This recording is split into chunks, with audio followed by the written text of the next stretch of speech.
ఓం సాయిరామ్. శ్రద్ధ మరియు సబూరి అనేవి సాయిబాబా భక్తుడికి అవసరమైన రెండు ముఖ్యమైన లక్షణాలు. శ్రద్ధ అంటే విశ్వాసం మరియు సబూరి అంటే ఓర్పు. ఈ రెండు లక్షణాలు జీవితంలో విజయం సాధించడానికి చాలా అవసరం మరియు సాయిబాబా అనుగ్రహాన్ని పొందడానికి కూడా ఇవి చాలా అవసరం. సాయిబాబాపై విశ్వాసం ఉంచండి అంటే ఆయన మీ జీవితంలో మీకు సహాయం చేయగల శక్తిమంతుడు మరియు దయాగల వ్యక్తి అని నమ్మడం. పరిస్థితులు కఠినంగా ఉన్నప్పటికీ ఆయన ఎల్లప్పుడూ మీకు తోడుగా ఉంటాడని నమ్మడం కూడా దీని అర్థం. ఓపిక పట్టండి. దీని అర్థం మీరు ఎప్పుడూ నిరాశ చెందకూడదు లేదా కోపంగా ఉండకూడదు.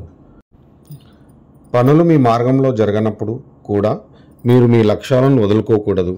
మీరు చూడలేకపోయినా సాయిబాబా ఎల్లప్పుడూ మీకు సహాయం చేయడానికి తెర వెనుక పనిచేస్తున్నారని గుర్తుంచుకోండి. ధ్యానం మరియు యోగా సాధన చేయండి. ఈ కార్యకలాపాలు సాయిబాబాతో బలమైన సంబంధాన్ని పెంచుకోవడానికి, ఆపై శ్రద్ధ మరియు సబూరి లక్షణాలను పెంపొందించడానికి మీకు సహాయపడతాయి. సాయిబాబా జీవితం మరియు బోధనల గురించి చదవండి. ఇది ఆయన గురించి మరింత తెలుసుకోవడానికి మరియు ఆయన ప్రేమ, కరుణ, క్షమాపణ సందేశాన్ని అర్థం చేసుకోవడానికి మీకు సహాయపడుతుంది. ఇతర సాయిబాబా భక్తులతో సమయం గడపండి. ఇది మీరు ప్రేరణతో ఉండడానికి మరియు ఆధ్యాత్మిక జ్ఞానోదయం వైపు పయనిస్తున్న ఇతరుల నుండి నేర్చుకోవడానికి సహాయపడుతుంది. మీరు శ్రద్ధ మరియు సబూరిని అభివృద్ధి చేసుకోగలిగితే మీరు సాయిబాబా అనుగ్రహాన్ని పొందే మార్గంలో ఉంటారు. అతని సహాయంతో మీరు మీ మనసులో పెట్టుకున్న ఏదైనా సాధించవచ్చు.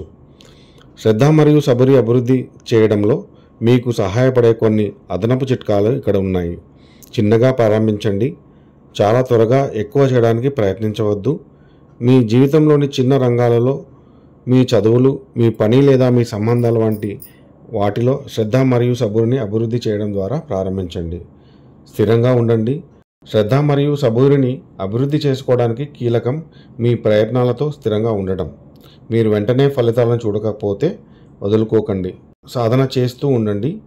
మీరు చివరికి పురోగతిని చూస్తారు. శ్రద్ధ సబూరిని పాటిస్తారని ఆశిస్తూ ఈ వీడియోని ముగిస్తున్నాను. ఓం సాయిరామ్.